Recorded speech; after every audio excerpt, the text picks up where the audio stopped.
Hi, in this video we will explain how to find the pH at the key points of a weak acid strong base titration. The same logic can be expanded for weak base strong acid titrations as well. First of all, what is pH? The pH of a solution is the negative log of the concentration of hydronium ions, H3O+. Here is a graph where the axes represent pH versus hydronium concentration. Notice that at low concentrations of hydronium, the pH is higher, and it decreases as the hydronium concentration increases. A solution with a high pH is described as basic, while a lower pH is acidic. Typically, we encounter pH values in the range from 0 to 14. There are two main types of titrations relevant for this video. First is weak acid and strong base titration. The acid is weak because it does not completely dissociate when put in water. There are two reactions here that will be useful for our pH calculations. First, we look at the general neutralization reaction between a weak acid, HA, and a strong base like sodium hydroxide, which goes to completion. It produces A- ions, which are the conjugate base of the weak acid, as well as water.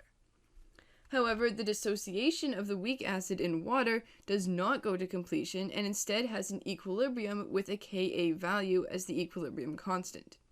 We can see that the weak acid reacts with water to produce the conjugate base and hydronium ion, and this hydronium is what changes the pH of the solution.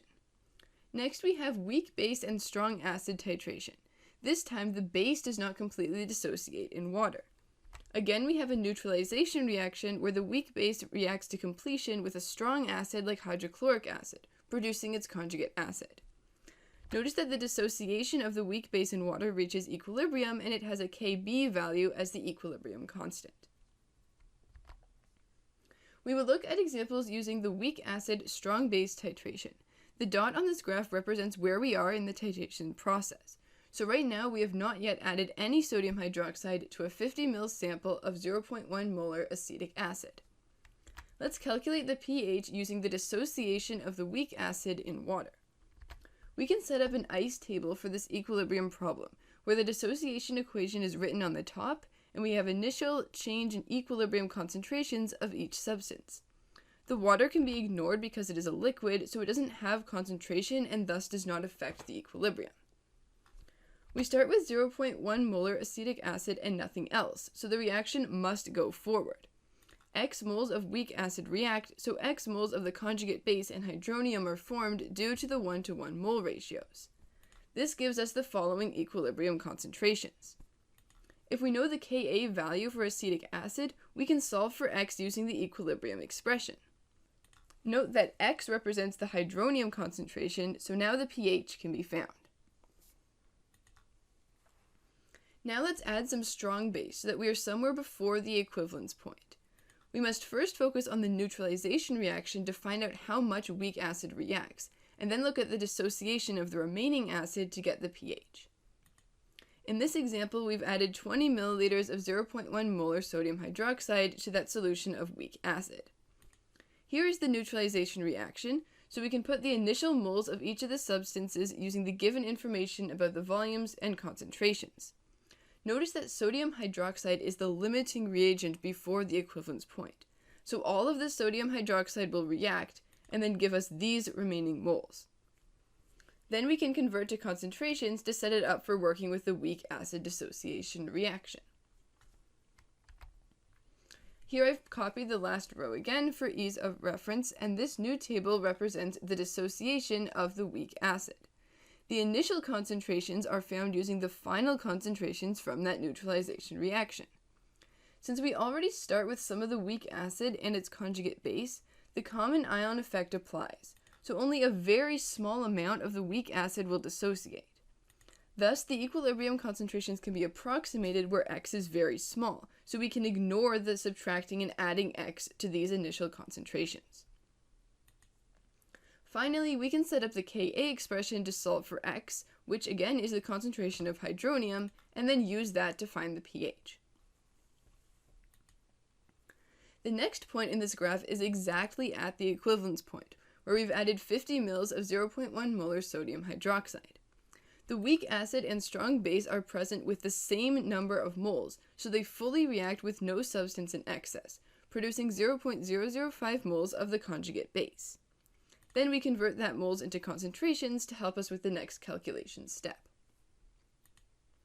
Again, we input the final concentrations from this neutralization into the dissociation reaction.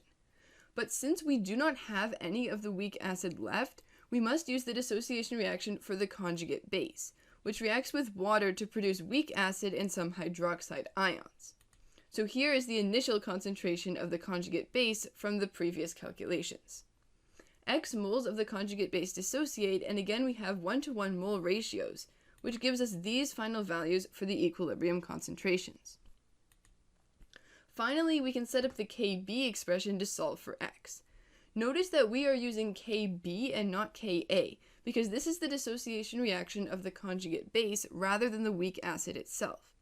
If the Kb value is not already known, we can find it by dividing 1 times 10 to the negative 14 by the known Ka value, if the system is at 25 degrees Celsius.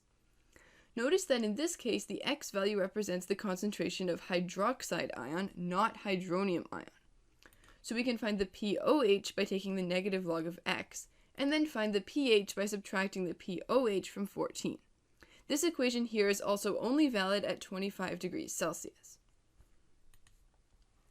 Alright, we are almost done. The final possibility is after the equivalence point where there is some excess sodium hydroxide. So we start with the neutralization reaction as usual. In this case, the weak acid is the limiting reagent. So it's all used up, and we have 0.001 moles excess sodium hydroxide and 0.005 moles of the conjugate base produced from the reaction, which then we can convert into concentrations. These are both bases, so we would expect them to both have an effect on the pH. However, sodium hydroxide is a strong base, while the conjugate base of the weak acid is a weak base. So we can actually just focus on the sodium hydroxide because the weak base has negligible effects in comparison. If we look at the final concentration of sodium hydroxide, notice that this is also the final concentration of hydroxide ion, because sodium hydroxide fully dissociates in solution. So we can find the pOH and then the pH given this information, again assuming that the system is at 25 degrees Celsius. So those are all the possible scenarios for calculating pH in a weak acid strong base titration. A very similar process can be used for the weak base strong acid titrations, where we're just using slightly different reactions. Thank you so much for watching, and I hope this video was helpful.